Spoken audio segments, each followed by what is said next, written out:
Hey there, everybody. Pete here from Comic Book Users. Welcome to another episode of Inside the Cover. My co-captain over here, as always. Hello, comic book fans. I'm Wild Bill, the Unknown Comic. Welcome back to another episode of Inside the Cover. I'm doing a doozy. This is a 64-page, one-hit wonder, 1987, Spiderman versus Wolverine. Sounds like a mismatch to me. Who's the mismatch? I would think Wolverine would come out on top on this, but you never know. Yeah. You never know. Well, this book was written in 1987 by James Owsley. The artist is Mark Bright. Mark Bright, Al Williamson, inker. So, Petra Scotese, colorist. I don't know any of these people. So this book was written before the Berlin Wall was taken down. And that's where this story takes place in West Germany, East Germany. So we start off with Wolverine and his buddy Charlie, who they go back supposedly into the World War II days. They're both were secret agents. And in this story, Charlie is being hunted down for murder by the KGB. And Wolverine is sticking up for his buddy. And in this panel, they're surrounded by at least 50 agents, and Wolverine takes them down. Of course he does. And in true survival fashion, he pulls out the claws. And Charlie's also a good gunfighter, good shot. And then we go back to New York to talk about Peter Parker. And what's going on in New York is J. Jonah Jameson wants to send Ned Leeds over to investigate this espionage story that's going on that Charlie and Wolverine are involved in. But of course, J. Jonah Jameson doesn't know that. So he sends Peter Parker to go with Ned Leeds to be the photographer for Ned's story. So these are two that don't get along, Ned and Peter. Not anymore. So they go to Berlin. And of course, what's really interesting, not to interrupt you here. Go ahead. On the cover, you've got the classic Spidey costume and the brown and orangey costume for Wolverine, but yet everything we've seen so far is the black Spidey costume and the yellow and blue costume for Wolverine on the inside. Yeah, I know that's going to change, but I'm just... So Peter Parker says goodbye to Aunt May and Mary Jane before he heads off to Europe. And, so there's all that turmoil going in his mind, Yep. Is he committed to Mary Jane or not? And he's always worried about his Spider-Man affliction with her, villains coming after her. So him and Ned, well, actually Peter meets up with Ned over in Europe. So they go out. When Peter Parker gets into Europe, Wolverine knows he's there by his scent. And Wolverine doesn't want Spider-Man getting involved. And there's a lot of scenes where the KGB are coming after Charlie. And Wolverine's taking them out. And this is 64 pages, this book. So there's another scene where two more agents show up. Like, no matter where they go, they're tracking down Charlie or Wolverine. So now, Wolverine knows that by scent, because Spider-Man has dealt with the X-Men, in this panel right here, he shows up in Peter Parker's hotel room. He's like, listen, bub, go back to New York. You don't belong here. And he's like, well, how do you even know it's me, So he's like, listen, follow me. So he's like, he doesn't have time to put his costume on, but it's dark out. So Peter Parker jumps out the window and starts following Wolverine. And lo and behold, spoiler alert, this book has the death of Ned Leeds. Ned's dead. Yeah. It was his throat slit by these secret agents, So they kind of killed Ned Leeds to keep him from getting the story out. Ned's dead, baby. Not and then the agents surround the KGB agents surround him. Mm-hmm.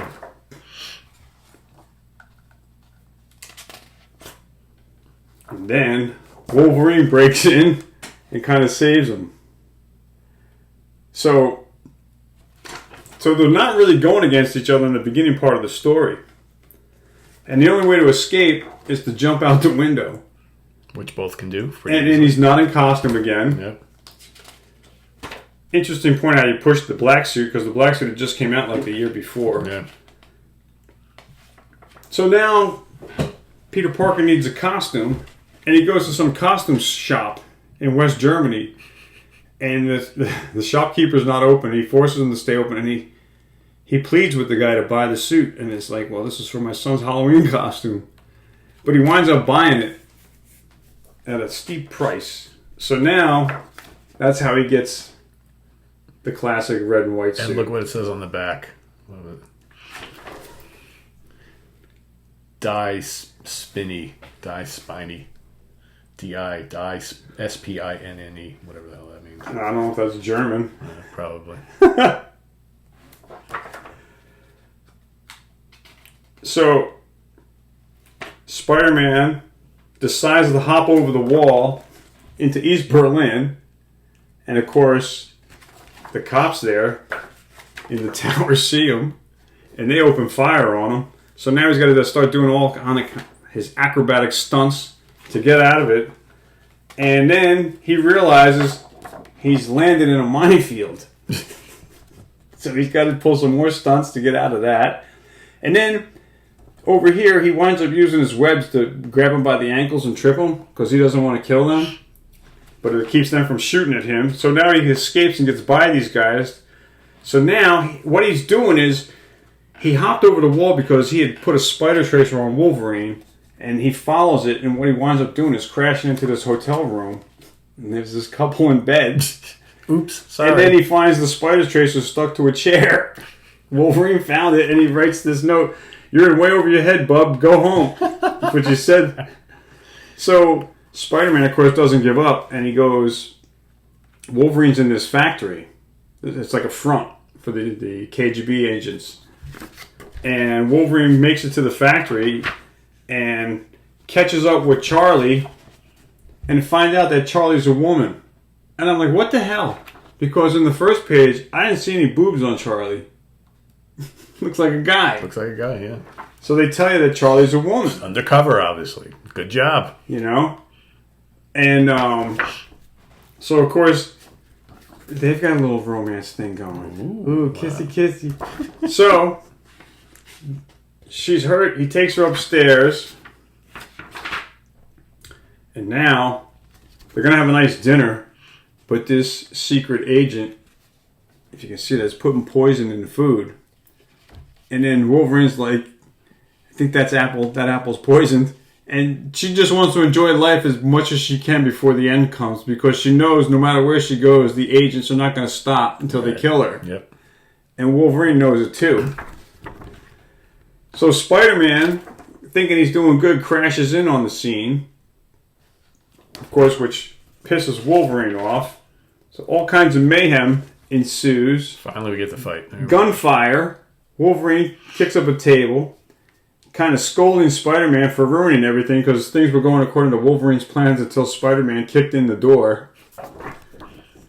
So now Paul Wolverine's like, I'm going to go get laid. This is going to be great. And here comes Spider-Man. They go jumping out the window again for an escape.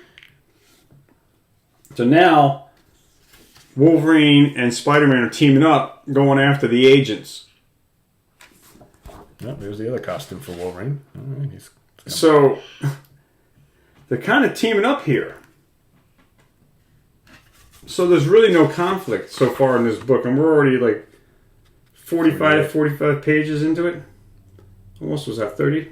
48. 48. It's almost done. So now it gets to a point where Wolverine, again, is insistent that Spider-Man go home. That he didn't way over his head. You don't know what's going on. Don't push me, bub. Yep. So now you got Peter Parker thinking about this situation, and you got Wolverine thinking about Peter Parker, Spider-Man, and his situation, and Charlie. So then Wolverine finds Charlie out in a graveyard, and she's already injured, and Wolverine decides the best way to ease her suffering is to kill her. And of course that happens when Spider-Man shows up, and of course when he sees that Wolverine pulls out his claws and that Wolverine's going to kill her, that's almost like an act of the samurai, you know? But Peter Parker, Spider-Man, doesn't get it. So he interferes. And now we get to the fight. So you got Spider-Man and Wolverine going at it. 50 plus pages into it. and it's Spider-Man trying to save somebody's life, whereas Wolverine is trying to say, you don't know what you're doing. This woman is dying. She's going to get killed. And I'm taking her out to ease her suffering. Yeah. You know? Which is as harsh as that is, it's the best thing for her. But of course, Spider-Man isn't buying it. And as they go through the fight, no matter what Spider-Man unleashes on Wolverine, he can handle it. But Wolverine comes back at Spider-Man ferocious, and Peter Parker just can't kill. And Wolverine knows that. Mm-hmm. So Peter Parker just doesn't have the guts to kill. And he knows that Wolverine can kill him. So he's pounding on Wolverine, bashing him into this tombstone. And it gets to a point where he gets pinned, and Wolverine doesn't kill him. Yeah, Wolverine can take him out pretty easily, but yeah. Then he gets distracted by Charlie's last plea. And she dies. And then there's kind of like a truce with these guys because they get into more trouble with the agents. And what happens is they wind up going their separate ways. So Peter Parker does make it back to New York, and he's worried about Mary Jane, and Wolverine. They both get out of East Berlin with fake passports. Is how they make it back to the free world. And what's Peter Parker's fake name? I forget. It's up in here. His passport. I forget the name. It's like Peter something. It's not Peter Parker. Down at the bottom. Peter Simmons. Peter Simmons, yeah. So he gets out of East Berlin, and all Wolverine can think of, Peter Parker can think of, what happens is Charlie, when Peter Parker, Spider-Man, and Wolverine are fighting, she comes up behind Spider-Man, and he turns around and gives her a death blow. So ironically, not knowing it was her. Correct. And so ironically, it's Spider-Man that kills her. Wow. I forgot that important part. Yeah, they keep repeating it, yeah. And so he keeps living it over in his mind, and he can't let it go. So it's something that haunts Peter Parker, which is a kind of a twisted irony of the story. And he gets his black suit back. So he, when he's on the flight, she's like, "Can I get you anything, sir?" He's like, "No, you don't want anything." So when he makes it back, he sends the pictures to J. Jonah Jameson, of course, who loves them. But he gives him the bad news about Ned.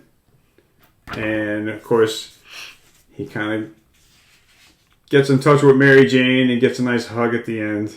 Because he's happy to be back in her arms and trying to forget this terrible tragedy. It's a weird issue. But it did they bring Ned Leeds back to life after that, I wonder? Or was perhaps that later on, but this was the first time he got killed off. I don't know if they brought him back to life. They bring everybody back, right? But this was 1987, but this was, I guess, a key issue for the death of Ned Leeds. Yeah. It was in this issue. This was a one-hit wonder, this book. And I think the cover price was $250. It's a 64-page issue. But that's pretty much the gist. More notable for some of these other things, and not so much about a battle between Spider-Man and Wolverine. Yeah, right? so they covered the bases. This kind of I was going to say prerequisite, but this is kind of the build-up prior to the wedding issue between Peter Parker and Mary Jane. Oh, predate, yeah. Yeah, because he's got all those feelings about marriage and love with Mary Jane. It's kind of really questioning his relationship in this book with her, because he keeps thinking about her when he's over in Europe, Yeah. So, but there's a lot of action towards the end here.